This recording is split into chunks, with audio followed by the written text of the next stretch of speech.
Hello दोस्तों, स्वागत है आप सभी का फ्लेमिंग माइंड्स के इस नए वीडियो में।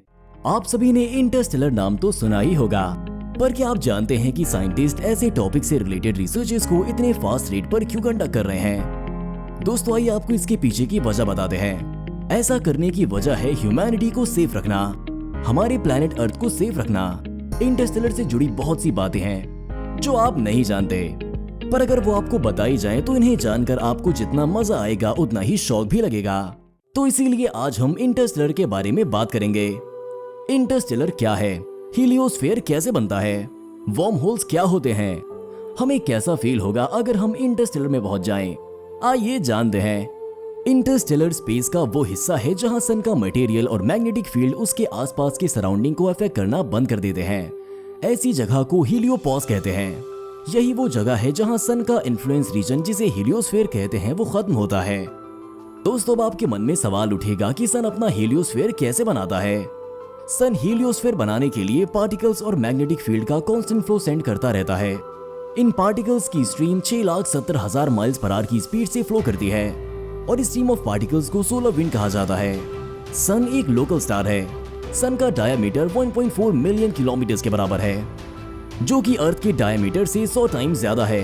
अगर हम सारे अर्थ को क्लब करके सन बनाना चाहें तो ऐसा करने के लिए हमें 9,65,000 अर्थ की जरूरत पड़ेगी। हीलियोस्फीयर हमारी गैलेक्सी मिल्की वे में मूव करता रहता है।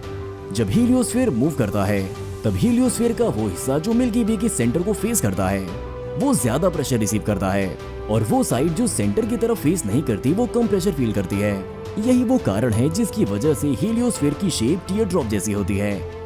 शायद आपको पता ना हो, पर हर स्टार का अपना एक बबल होता है। ये जो बिलियंस की संख्या में हीलियोस्फीयर मौजूद हैं, ये सभी अपने एजेस से पार्टिकल्स और इलेक्ट्रोमैग्नेटिक रेडिएशन स्पेस में लीक करते रहते हैं, जिससे इंटरस्टेलर मीडियम में मैटर कंटेंट बढ़ता रहता है। हीलियोस्फीयर की इनर एज क्रॉस करने के बाद एक रीजन प्रेजेंट होता है जिसे टर्मिनेशन शॉक कहते हैं। ये टर्मिनेशन शॉक्स किसी स्ट्रीम के व्हाइट वाटर रैपिड जैसे होते हैं। फाइनली इसके बाद हम हीलियोपॉज में इंटर कर जाते हैं। हीलियोपॉज वो रीजन होता है जहां सन का इफेक्ट इंटरस्टेलर मीडियम के इंटरनल और एक्सटर्नल प्रेशर को बैलेंस कर देता है।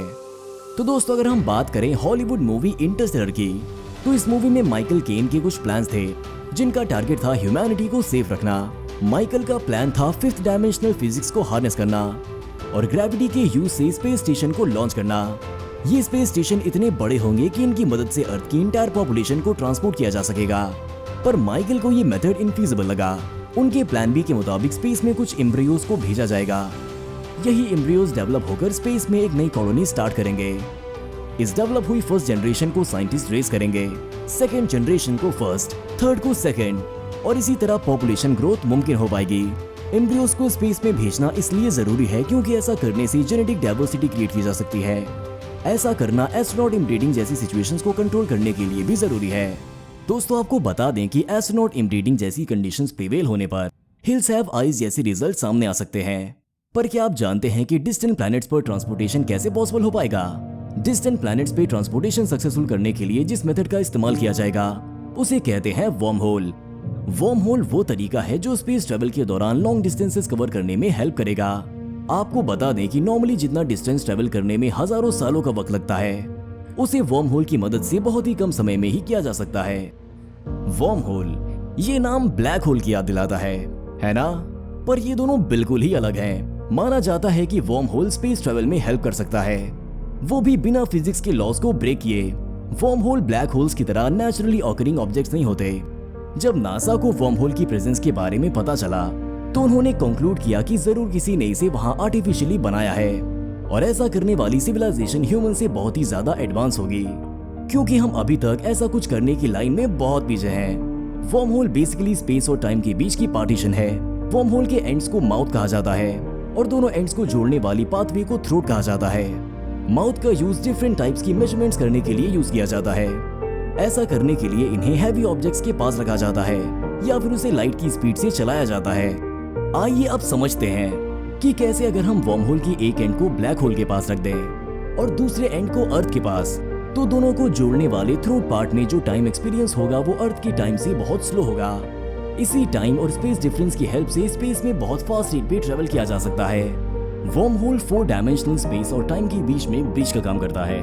अनसर्टेनिटी प्रिंसिपल ही वो कॉज है जिसकी वजह से वर्चुअल पार्टिकल्स क्रिएट होते हैं और इन एंड आउट पॉप करते हैं, और इस एक्स्ट्रा एनर्जी के कारण वर्म होल्स का थ्रोट पार्ट पिंच कर जाता है।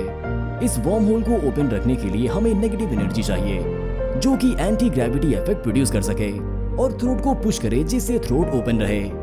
जब बात की जाती है सन की, तो साइंटिस्ट सिर्फ उसके कंसंट्रेशन और टेम्परेचर को डिटेक्ट करने पर ही फोकस करते हैं। आपको बता दें कि हीलियोस्फीयर के अंदर सोलर पार्टिकल्स गर्म होते हैं पर उनका कंसंट्रेशन कम होता है। वहीं बबल के बाहर सोलर पार्टिकल्स कम गर्म होते हैं पर उनका कंसंट्रेशन काफी हाई होता है। जब हम इंटरस्टेलर स्पेस में पहुंच जाएंगे तो हमारे आसपास कोल्ड पार्टिकल्स का फ्लो बढ़ जाएगा और हमारे आसपास ऐसी मैग्नेटिक फील्ड होगी जो सन से ओरिजिनेट नहीं हो रही होगी। दोस्तों आइए समझते हैं कि इंटरस्टेलर स्पेस की क्या इंपॉर्टेंस है। सोचिए अगर इंटरस्टेलर नहीं होता तो स्टार्स एग्जिस्ट ही नहीं करते और हमारा यूनिवर्स बोरिंग, कोल्ड और लाइफलेस गैसेस का सिर्फ एक क्लाउड ही होता। इंटरस्टेलर मीडियम के थिक पार्ट्स को मॉलिक्यूलर क्लाउड्स कहा जाता है।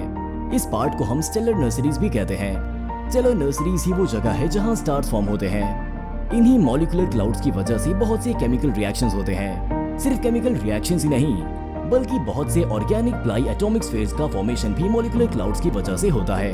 ये सारी केमिस्ट्री के पॉसिबल होने के पीछे कारण है कोलिजन। स्पेस में मौजूद energetic cosmic rays cold dense clouds को पेनिट्रेट करती हैं और हाइड्रोजन और हीलियम को आयनाइज करती हैं। ये ionised helium ion further carbon monoxide को स्प्लिट करता है जिससे आयोनाइज्ड कार्बन प्रोड्यूस होती है। इसी आयोनाइज्ड कार्बन का मेजर रोल होता है ऑर्गेनिक केमिकल रिएक्शंस कंडक्ट कराने में। दोस्तों हमें उम्मीद है कि इंटरस्टेलर स्पेस से रिलेटेड जो भी इन्फॉर्मेशन हमने आपके साथ शेयर की वो आपको पसंद आई होगी और आपने इसे एंजॉय भी किया होगा।